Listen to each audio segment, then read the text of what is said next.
હું તહેવારના દિવસે મારી બહેનના ઘરે મીઠાઈ લઈને ગયો તો સામેનું દૃશ્ય જોઈને મારું મગજ ચકરાઈ ગયું. મારી વિધવા બહેનની સાસુ અને નણંદો તેને લાકડીથી મારી રહી હતી અને મારી બહેન ચૂપચાપ માર ખાઈ રહી હતી. મારી બહેનની સાસુએ ધક્કો મારીને મારી બહેનને ઘરમાંથી કાઢી મૂકી અને મને કહ્યું, લઈ જા તારી આ બચ્ચલન ખરાબ ચરિત્રવાળી બહેનને અહીંથી. હું તેને મારા ઘરે લઈ આવ્યો. એક દિવસ મારી પત્ની તેના પિયર માવતરે ગઈ હતી. હું રૂમમાં અને મારી વિધવા બહેન બહાર આંગણામાં સૂતી હતી કે અચાનક મને મારી બહેનનું ખાટલો હલતો હોય તેવું લાગ્યું, જાણે ખાટલા પર કોઈ હોય. મેં ઊઠીને જેવી રૂમની લાઇટ ચાલુ કરી, સામે બહેનને જોઈને મારું હૈયું ફાટી ગયું. મારું નામ રાજ છે. મારા માતા પિતા આ દુનિયામાંથી ચાલ્યા ગયા છે. મારી એક જ બહેન હતી જેને મેં લગ્ન કરીને મારા ઘરેથી વિદાય કરી હતી. મેં પોતે પણ લગ્ન કરી લીધા હતા અને મારા 2 બાળકો હતા, પણ મારી પત્ની આગળ મારી ક્યારેય એક ન ચાલી. ક્યારેક તો પોતાની પત્નીના કારણે મારો દમ ઘૂંટાવા લાગતો. હું તેની સાથે બિલકુલ ખુશ ન હતો. તે દરેક વાત પર જિદ કરતી હતી. મેં મારા લગ્ન પહેલાં જ મારી નાની બહેનના લગ્ન એક સારા ઘરમાં કરી દીધા હતા અને તે પોતાના ઘરમાં ખૂબ ખુશ હતી. અવારનવાર તે પોતાના પતિ સાથે અમારા ઘરે આવતી હતી. તેઓ બંને ખૂબ ખુશ હતા. બસ તેમનામાં એક જ કમી હતી કે તેમને કોઈ સંતાન નહોતું.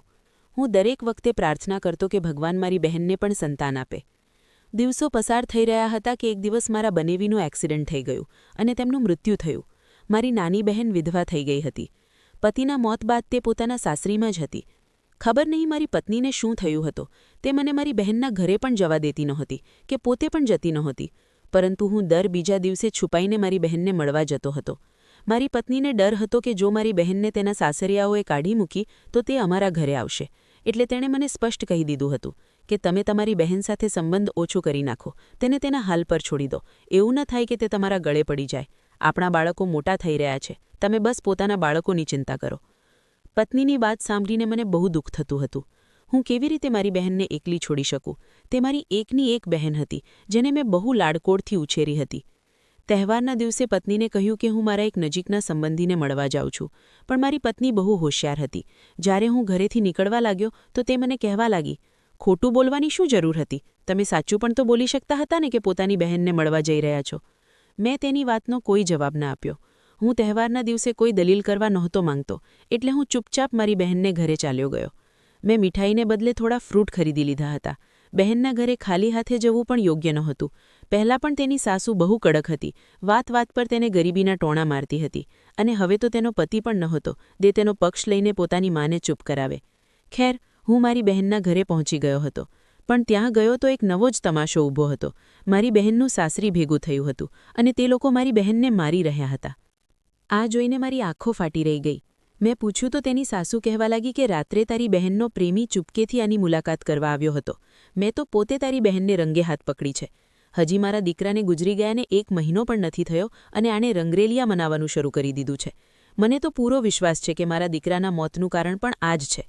એટલે હવે હું આને બિલકુલ સહન નહીં કરું. મેં તો એ વિચારીને આને ઘરમાં જગ્યા આપી હતી કે મારા દીકરાની વિધવા છે, પરંતુ આણે તો અમારી ઇજ્જત પર દાગ લગાવી દીધો છે. મેં આશ્ચર્યથી મારી યુવાન બહેનને જોઈ જેની નણંદોએ તેને એટલી હદે મારી હતી કે તેનો ચહેરો લાલ થઈ ગયો હતો. કપડાં જગ્યાએથી ફાટી ગયા હતા. મેં મારી બહેનને પૂછ્યું કે શું તારી સાસુ સાચું કહી રહી છે? પરંતુ તે ખામોશ હતી અને તેની ખામોશી તેને ગુનેગાર સાબિત કરી રહી હતી.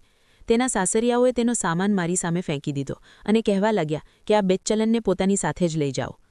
હું શું કરું? હું હાથ પકડીને બહેનને ઘરે લઈ આવ્યો. મારી પત્ની જે ઘરે બેઠી હતી, જ્યારે તેણે મારી સાથે મારી વિધવા બહેનને જોઈ તો ખૂબ હોબાળો કર્યો અને કહેવા લાગી, પહેલાં આ પોતાના પતિને ખાઈ ગઈ અને હવે તમે આને અમારા ઘરે લઈ આવ્યા છો? તેના સાસરિયાઓ તો તેને રાખવા જ નથી માંગતા, કારણ કે તેમને પોતાના દીકરાના મિલકતનો ભાગ તેને આપવો પડત. તમારે તેને ત્યાં જ છોડી દેવી જોઈતી હતી. હવે હું મારી પત્નીને શું જણાવું કે તેની સાસુએ તેના પર શું આરોપ લગાવ્યો હતો? મેં મારી પત્નીને કહી દીધું કે થોડો સમય તે અહીં રહેશે અને પછી હું તેના બીજા લગ્નનો બંદોબસ્ત કરી દઈશ. અમારા ઘરમાં 2 જ રૂમ અને એક આંગણ હતું. તેના લગ્ન પછી તેનો રૂમ અમે અમારા બાળકોને આપી દીધો હતો. એટલે જ્યારે મારી બહેન આવી તો તેના માટે કોઈ રૂમ ન હતો. મેં મારી પત્નીને કહી દીધું કે આને બાળકો સાથે જ એડજસ્ટ કરી દો, પરંતુ મારા બાળકોએ સ્પષ્ટ ના પાડી દીધી. કહેવા લાગ્યા, પપ્પા તમે ફોઈને પોતાના રૂમમાં રાખી લો. હવે હું મારી વિધવા બહેનને પોતાના રૂમમાં કેવી રીતે રાખી શકું? મારી પત્ની કહેવા લાગી કે તમારી બહેન માટે હું આંગણામાં ખાટલો નાખી દઈશ, તે આરામથી સૂઈ જશે, તમે ચિંતા ન કરો. આ વાત મને સારી તો ન લાગી, પણ મારા ઘરમાં મારી પત્નીનું જ ચાલતું હતું, એટલે હું ચૂપ રહ્યો, કારણ કે જો મારી પત્નીને બહેન પર લાગેલા આરોપ વિશે ખબર પડી જાત તો તે મારી બહેનને આંગણામાં પણ જગ્યા આપવા તૈયાર ન થાત, ઉલટાનું તેને ઘરમાંથી કાઢી મૂકત. મારી બહેનને આવ્યાને એક જ દિવસ થયો હતો કે મારી પત્નીએ ઘરની બધી જવાબદારી તેના પર નાખી દીધી. આ બધી વાતો મને સારી તો નહોતી લાગતી, પણ હું છતાં એક શબ્દ બોલવાની હિંમત નહોતો રાખતો, એટલે પોતાની બહેનને નોકરાણી બનેલી જોવા લાગ્યો. એક દિવસ હું કામ પરથી પાછો આવ્યો તો મારી પત્ની કહેવા લાગી, મને તમારી બહેનના અંદાજ કંઈક ઠીક નથી લાગતા. મને તો એવું લાગે છે કે પતિના મર્યા પછી તે આવારા થઈ ગઈ છે. જો મારી વાત પર વિશ્વાસ નથી કરવો તો ન કરો, જલ્દી જ તમને પોતાને હકીકતની ખબર પડી જશે. પત્નીની વાત પર મને મારી બહેનની સાસુની વાત યાદ આવી ગઈ. કંઈક એવું જ તેમણે પણ કહ્યું હતું. થોડીવાર માટે હું બિલકુલ ચૂપ થઈ ગયો. આ વાત કહીને મારી પત્ની બાળકોના રૂમમાં ચાલી ગઈ અને હું વિચારમાં ડૂબી ગયો. શું ખરેખર મારી બહેનનું ચરિત્ર ઠીક ન હતું? શું તેનો કોઈની સાથે કોઈ ચક્કર હતું? આ કેવી રીતે શક્ય હતું કે તેની સાસુ અને મારી પત્ની બંને એક જેવી જ વાતો કરી રહી હતી, જ્યારે મેં તો મારી પત્નીને એ પણ નહોતું જણાવ્યો કે હું બહેનને તેના સાસરેથી કેમ લાવ્યો છું. મેં વિચારી લીધું હતું કે હું એકાંતમાં બહેન સાથે વાત કરીશ. પછી 2 દિવસ જ વીત્યા હતા કે મને મોકો મળી ગયો. મારી પત્ની બજાર ગઈ હતી અને બાળકો ટ્યુશન ગયા હતા. ઘરે હું અને મારી બહેન જ હતા. મારી બહેન મારા માટે ચા લાવી તો મેં તેને મારી પાસે બેસાડી અને પૂછ્યું કે તે દિવસે તારી સાસુ શું કહી રહી હતી? તે એવું શું કર્યું કે તેમણે તારા પર એટલો મોટો આરોપ લગાવી દીધો? મારી વાત સાંભળીને તે માથું ઝુકાવી ગઈ અને બિલકુલ ખામોશ રહી, એક શબ્દ પણ ન બોલી. મેં કહ્યું, ગુડ્ડી, આ રીતે તારી બદનામી થશે. તું જણાવ કે આખર એવું શું થયું હતું? બહેને એક નજર મારા પર નાખી અને તેની આંખોમાંથી આંસુ વહેવા લાગ્યા અને તે ઉઠીને ચાલી ગઈ. તેની ખામોશી મને બહુ વધારે ખૂંચી રહી હતી. જો તે મને ખુલીને બધી સચ્ચાઈ જણાવી દેત તો હું મારી પત્નીનો મુકાબલો પણ કરી શકત, પરંતુ તેની ખામોશી તો તેને જ ચોર સાબિત કરી રહી હતી. મારા બહુ પૂછવા છતાં તેણે કંઈ ન કહ્યું. પછી એમ જ દિવસો પસાર થવા લાગ્યા. એક રાત્રે હું મારા રૂમમાંથી નીકળ્યો તો મેં જોયું કે ગુડ્ડી આંગણામાં ખાટલા પર નહોતી. મેં અહીં ત્યાં જોયું પણ મને ક્યાંય દેખાઈ નહીં, અને પછી થોડીવાર પછી તે અગાશીની સીડીઓ ઉતરીને નીચે આવી રહી હતી. મેં આશ્ચર્યથી પૂછ્યું, તું એટલી રાત્રે અગાશી પર શું કરવા ગઈ હતી? મને જોઈને પહેલાં તો તે બહુ ગભરાઈ ગઈ અને પછી કહેવા લાગી કે બસ એમ જ દમ ઘૂંટાતો હતો તો અગાશી પર ચાલી ગઈ હતી. તેની આ વાત મને ગળે ન ઉતરી. તે તો એમ પણ ખુલ્લા આંગણામાં સૂતી હતી. તેને અગાશી પર જવાની શું જરૂર હતી? મને લાગી રહ્યું હતું કે મારી પત્ની અને બહેનની સાસુએ ઠીક જ કહ્યું હતું. એક દિવસ મારી સાસુની તબિયત બહુ વધારે ખરાબ થઈ ગઈ. મારી પત્ની કહેવા લાગી કે હું મારી માના ઘરે રહેવા જાઉં છું, પરંતુ બાળકોની પરીક્ષા છે એટલે બાળકો અહીં જ રહેશે. ગુડ્ડી બાળકોને સંભાળશે. મેં કહી દીધું કે ઠીક છે, જા. અને પછી તે ચાલી ગઈ. મોસમ કંઈક વરસાદનું બની રહ્યું હતું, એટલે તેના ગયા પછી મેં બહેનને કહ્યું કે એવું ન થાય કે અડધી રાત્રે વરસાદ શરૂ થઈ જાય. પહેલાં જ હું તારી પથારી મારા રૂમમાં લગાવી દઉં છું. તું શાંતિથી મારા રૂમમાં સૂઈ જા. પછી મારી બહેનનો ખાટલો મેં મારા રૂમમાં નાખી દીધો. અડધી રાત્રે મને એવું મહેસૂસ થયું જાણે બહેન જાગી રહી છે અને તેનો ખાટલો હલી રહ્યો છે. રૂમમાં બહુ અંધારું હતું, એટલે હું એ વિચારીને ચૂપચાપ સૂઈ રહ્યો કે કદાચ તેને પણ મારી જેમ ઊંઘ નહીં આવી રહી હોય. થોડીવાર સુધી તેના ખાટલા પર હલચલ થતી રહી અને પછી સન્નાટો છવાઈ ગયો. મને પણ ઊંઘ આવી ગઈ. બીજી સવારે બધું ઠીક હતું, પરંતુ બહેનની આંખો કંઈક લાલ થઈ રહી હતી. કદાચ જાગવાને કારણે આવું કંઈક થયું હતું, એટલે મેં તેને કંઈ ન પૂછ્યું. પરંતુ પછી બીજી રાત્રે પણ મને એવું જ મહેસૂસ થયું. હવે મારાથી રહેવાયું નહીં. મેં મોબાઈલની ટોર્ચ ચાલુ કરી અને સામેનું દૃશ્ય જોઈને હું રડી પડ્યો. રાતના અંધારામાં મારી બહેન પોતાના ખાટલા પર બેઠી એક સૂકી રોટલી તોડીને ખાઈ રહી હતી.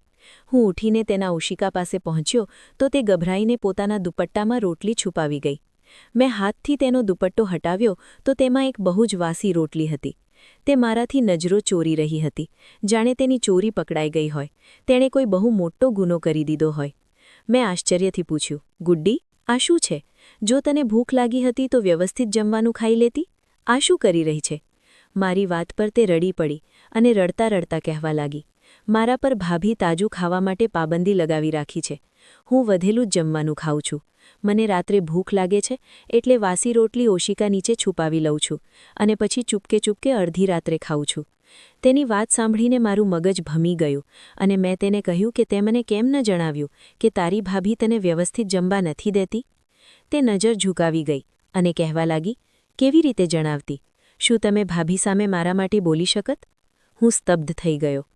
પછી ગુડ્ડી બોલી, ભાઈ, આજે હું તમને બધું જણાવું છું.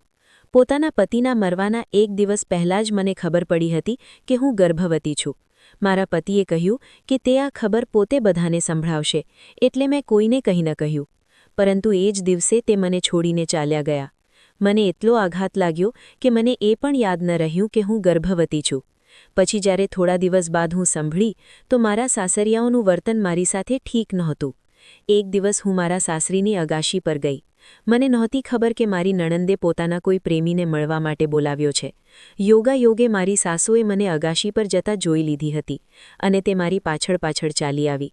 મારી નણંદ તો અંધારામાં ક્યાંક છુપાઈ ગઈ, પરંતુ તેના પ્રેમી સાથે તેમણે મને જોઈ લીધી અને પછી મારા પર બદચલનનો આરોપ લગાવી દીધો. મારી એ જ નણંદ સૌથી આગળ વધીને મને મારવામાં લાગી હતી અને તેણે પોતાનો ગુન્હો મારા માથે નાખી દીધો હતો. હું કોઈને કંઈ કહી ન શકી અને મને ઘરમાંથી પણ કાઢી મૂકવામાં આવી. જ્યારે હું અહીં આવી તો હું ઈચ્છતી હતી કે તમને અને ભાભીને આ વિશે જણાવું, પરંતુ ભાભી તો મારો જ બોજ ઉઠાવવા રાજી નહોતી. જો તેમને ખબર પડતી કે હું ગર્ભવતી છું તો તે ખબર નહીં શું કરતે. મારા દિલમાં એ ડર બેસી ગયો હતો કે તે મને ગર્ભપાત કરાવવાનું કહેશે અને ત્યારબાદ મારા બીજા લગ્ન કરાવી દેશે. એટલે મેં આ હકીકત છુપાવી લીધી, કારણ કે હું મારું બાળક ખોવા નહોતી માંગતી. મને મારા પતિ સાથે પ્રેમ હતો અને આ બાળક તેમની છેલ્લી નિશાની છે. હવે મને વખતે વખતે ભૂખ લાગવા લાગી હતી. ક્યારેક મારો દમ ઘૂંટાતો તો હું અગાશી પર ચાલી જતી, તો ક્યારેક છુપાઈ છુપાઈને ખાવાની કોશિશ કરતી. તમને તો ખબર છે, પડોશમાં મારી બહેનપણી રાણી રહે છે. મેં તેને મારા ગર્ભવતી હોવાનું જણાવી દીધું હતું. એટલે જ્યારે મને ભાભી ખાવા ન આપતી તો તે મને કંઈક ને કંઈક ખાવાનું લાવી આપતી હતી. ભાભીને લાગે છે કે હું છુપાઈ છુપાઈને કોઈને મળું છું. તે કોઈ બીજું નહીં પણ રાણી છે, જે મારા માટે જમવાની વ્યવસ્થા કરે છે. હું તમને આ વાત એટલા માટે ન કહી શકી કારણ કે જો હું આ સચ્ચાઈ તમને જણાવતી તો તમારું ઘર ખરાબ થઈ જાત. મારી વજહથી તમે ભાભી સાથે ઝઘડો કરતા અને ભાભીની તો આદત જ એવી છે, તે તરત ઘર છોડીને ચાલી જાય છે. હું નથી ઈચ્છતી કે મારા પછી તમારું ઘર પણ તૂટી જાય. એટલે હું ખામોશ રહી અને હવે આ બાળકોની વધેલી રોટલી મેં ઓશિકા નીચે છુપાવી દીધી હતી, જેથી રાત્રે ખાઈ શકું. મને અંદાજ નહોતો કે તમને ખબર પડી જશે. આ કહીને મારી બહેન જોર જોરથી રડવા લાગી હતી. મેં આગળ વધીને મારી બહેનને ગળે લગાવી લીધી. હું પોતે પર કાબૂ ગુમાવી બેઠો હતો અને પોતે પણ ધ્રુસકે ધ્રુસકે રડવા લાગ્યો હતો. મને ખબર નહોતી કે મારા જ ઘરમાં મારી બહેન પર શું જુલ્મ થઈ રહ્યો છે. હું તો તેને મારા ઘરમાં થોડી પણ ઇજ્જત નહોતો આપી શક્યો. ક્યારેય તેને એ પણ નહોતું પૂછ્યું કે તે શું ખાય છે, કેવી રીતે ગુજારો કરે છે. તેને કોઈ વસ્તીની જરૂર તો નથી. તેને ઘરે લાવ્યા પછી મેં તેની તરફથી આંખો બંધ કરી લીધી હતી, એ જાણતા હોવા છતાં કે મારી પત્નીનું વર્તન તેની સાથે કેવું છે. મેં ક્યારેય તેને બે બોલ પ્રેમના પણ નહોતા બોલ્યા. મને મારી દરેક ભૂલનો અહેસાસ થઈ ગયો હતો. મેં પોતે પોતાના હાથે મારી બહેનને જમવાનું બનાવીને ખવડાવ્યું અને મેં નિર્ણય કરી લીધો કે જ્યારે મારી પત્ની આવશે તો હું તેની સાથે સ્પષ્ટ વાત કરીશ. જો તે મારી સાથે રહેવા માંગે છે તો તેણે મારી બહેનને પણ ઇજ્જત અને પ્રેમ આપવો પડશે, નહીંતર તે પોતાના ઘરે પાછી જઈ શકે છે. એક હપ્તા પછી મારી પત્ની ઘરે આવી તો મેં તેને જણાવ્યું કે ગુડ્ડી બહેન ગર્ભવતી છે. આ ઘર મારા માતા પિતાનું છે અને આના પર મારી બહેનોનો પણ હક છે. મારો કડક અવાજ જોઈને મારી પત્ની એકદમ ચૂપ થઈ ગઈ. પહેલીવાર મેં તેની સાથે આ લહેજામાં વાત કરી હતી. મેં તેને કહ્યું કે ગુડ્ડી અને તેને બાળકથી તને પરેશાની નહીં થાય. જલ્દી જ હું ઉપરનો એક નાનો ભાગ બનાવીને મારી બહેનને આપી દઈશ. ન તે તારી નોકરાણી છે અને ન તે તારી સેવા કરશે. એટલે તું તારી જિંદગી જીવજે અને તે પોતાની જિંદગી જીવશે. જ્યારે તેના માટે કોઈ સારો સંબંધ આવશે તો હું પોતે તેના લગ્ન કરાવી દઈશ. આ કહીને મેં મારી વાત પૂરી કરી દીધી હતી. બહેન જે દૂર ઊભી હતી તેના ચહેરા પર શાંતિ આવી ગઈ હતી. 1 વર્ષ બાદ મારા મિત્રની માએ પોતાના દીકરા માટે બહેનનો હાથ માંગ્યો તો મેં તેના લગ્ન તેની સાથે કરાવી દીધા. આજે તે પોતાના ઘરે અને અમે અમારા ઘરે હસી ખુશી રહી રહ્યા છીએ.